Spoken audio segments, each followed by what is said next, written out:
There are times in our lives when everything appears to be sunny. We go through life with no troubles, and then all of a sudden we seem to hit a wall. We're brought up short.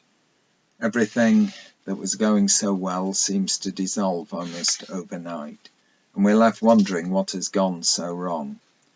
No more so than over the last long months living with and through this pandemic, something which we're all of us facing and coming to terms with in many different ways. But I'm thinking more about those more personal times, those times when we feel low, and what very often makes things worse is when we happen to look around and see our friends and people who we know seemingly happy, contented and successful with not a care in the world. When we see this, we really do begin to think.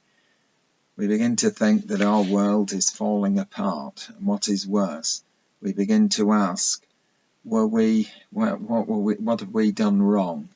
And even to blame ourselves for what has happened.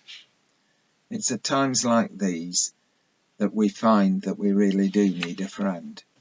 But there are times when we feel that we have no one to turn to. Sometimes not even the person who is closest to us. Perhaps because we feel that they have enough troubles of their own and we don't want to burden them with our troubles. So instead, we put on a brave face, we go out, we socialise, and our outward lives remain to those about us as normal, whereas in reality we're in turmoil. Because for whatever reason we're really struggling with the problems we face. And as we face these problems, we seem to see around us all those people who are problem-free. The reality, of course, is very different. The reality is that everybody has periods in their lives where things do not go well. Everyone has problems which others know nothing about. Individuals and families often go through times of upset, disappointment, sorrow and anxiety, which they deal with as individuals, as families, or with the help of their friends. There is one certainty in life, and that is that no individual or family will ever be problem-free. Together as families or individually, we work through our troubles and come out of them, and in time, most of those troubles do fade away. A few, just a few, never really do. My teenage years were in the 60s and the 70s. These were times of the Beatles, the Rolling Stones, the Who, Dylan and all that type of music. I have a very eclectic choice of music and taste in music, but I do have certain unchangeables.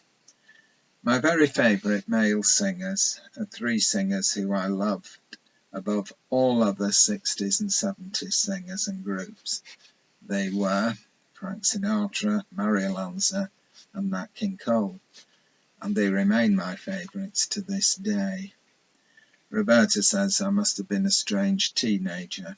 My reply is, not necessarily, it was just that I had taste.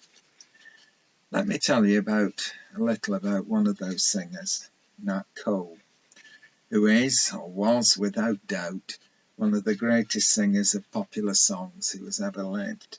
He sold millions of records in his lifetime, sang in sell-out concerts, and he was also actually one of the greatest pianists of all time.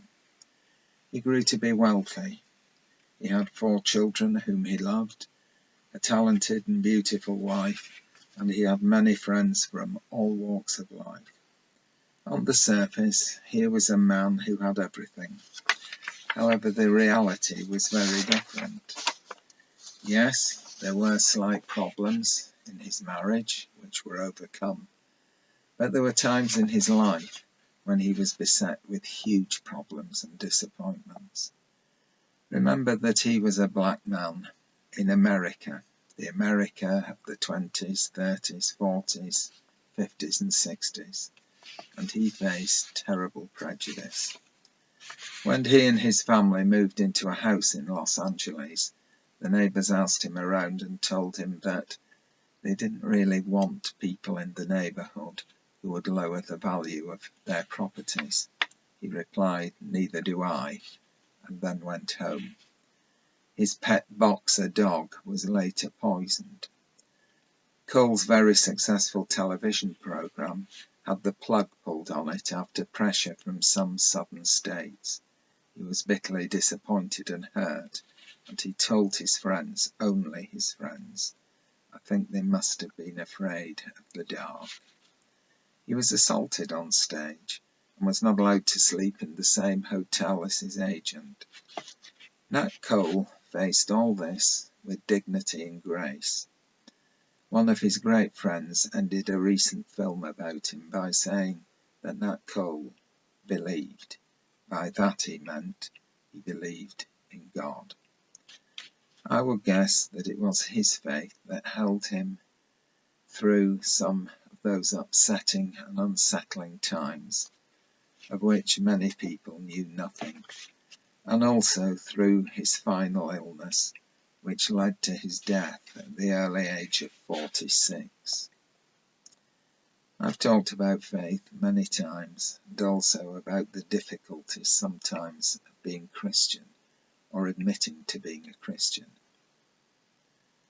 We get Jesus telling us in the Gospel readings that it will not always be easy to take up his cross and follow him, but if we do, that it will be worth it.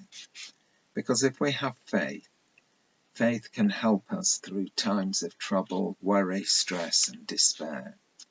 Through prayer, we can feel close to God. By prayer, we can talk to and be with God. This will not always result in what we want, as what we want may not always be the best for us, for God's ways are beyond our understanding.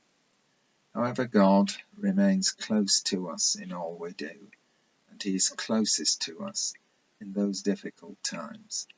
All we have to do is to trust and put ourselves into his hands. Easy in the sunshine, more difficult in the dark. But that is when we need to trust and have faith in the God who cares for us. Nobody, not anybody, is exempt from the problems of life, no matter how rich or famous they may be. And there is no amount of fame or riches that can buy love or a carefree life or a trouble-free life or God. That is perhaps why we should remember that God is a constant who will always be here beside us, for he knows better than us just what it is like to bear a cross. He is here beside us when we need someone to talk to, whenever we feel that we need a friend or a comforter. Our God, our Father, is here with us always.